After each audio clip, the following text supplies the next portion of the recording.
কক্সবাজারের ব্যবসায়ী হিসেবে সফল ব্যক্তি রুস্তম আলী চৌধুরী আওয়ামী রাজনীতির একজন ত্যাগী নেতা।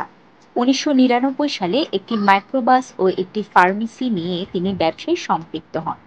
পাশাপাশি ২০০২ সালে তিনি ঠিকাদার হিসেবেও নিজেকে প্রতিষ্ঠিত করেন।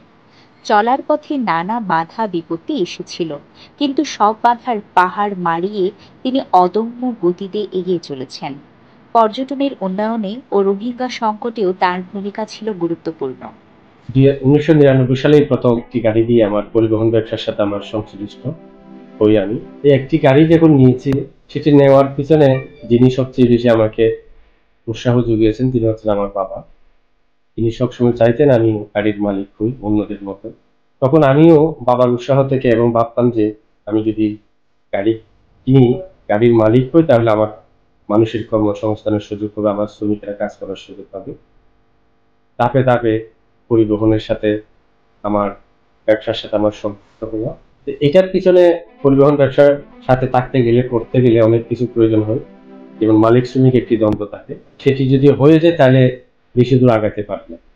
আমার সুযোগ ছিল, একটি শ্রমিক সংগঠন আমার হাতে ছিল, পাশাপাশি আমি মালিক সংগঠনও ২০০৩ সালে নির্বাচন করি, মালিক সমিতিতে বিজয়ী হই ২০০৩ সালে।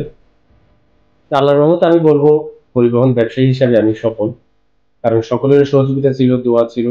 আর মানুষের আমার কাছে বর্তমানে ১০০-র উপরে চালক আমার কাছে আছে, আমার নিজস্ব এবং এর বাইরে আছে। সব মিলিয়ে ২০০ পরিবারের মানুষ আমার এখানে আছে, ১০০ মানুষের কর্মসংস্থান। এটা তো গণতে গেলে ২০০ পরিবার হয়ে যায়, কারণ একটা গাড়ির একজন মালিক থাকে, তারও একটা পরিবার আছে, একজন চালক তারও পরিবার আছে। আমার এই পরিবহনের পাশাপাশি আমি ২০০২ সালে আমার একটি ওষুধের দোকান ছিল, ফার্মেসি ছিল আর চৌধুরী মেডিকো নামে। সেই ব্যবসাটি এখনো আমার চালু রয়েছে। পরিবহনের পাশাপাশি আমি যে সরবরাহ এবং ঠিকাদারি, এটিও আমার এখনো পর্যন্ত অব্যাহত রয়েছে। শুধু ব্যবসা নয়, দীর্ঘদিন ধরে রাজনীতিতে তিনি সক্রিয়ভাবে কাজ করে যাচ্ছেন। আন্দোলন সংগ্রাম, করোনা ও দুর্যোগে তিনি ছিলেন অকুতোভয় সেনানী।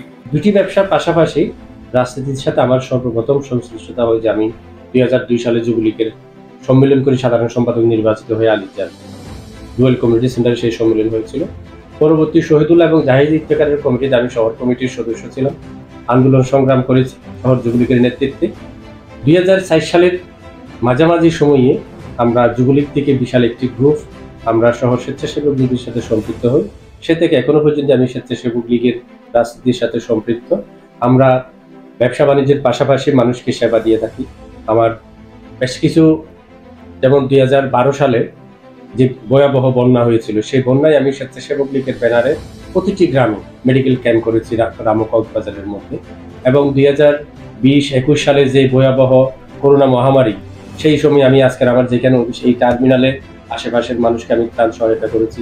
যেখানে আমার বাসভবনে এসএম পাড়া, সেখানে আশেপাশের মানুষকে আমি ত্রাণ সহায়তা করেছি। আমার গ্রামের বাড়িতে ত্রাণ সহায়তা দিয়েছি। এটি হচ্ছে স্বেচ্ছাসেবক লীগ করি বলেই মানুষকে আমরা সেবা দিয়ে যাচ্ছি।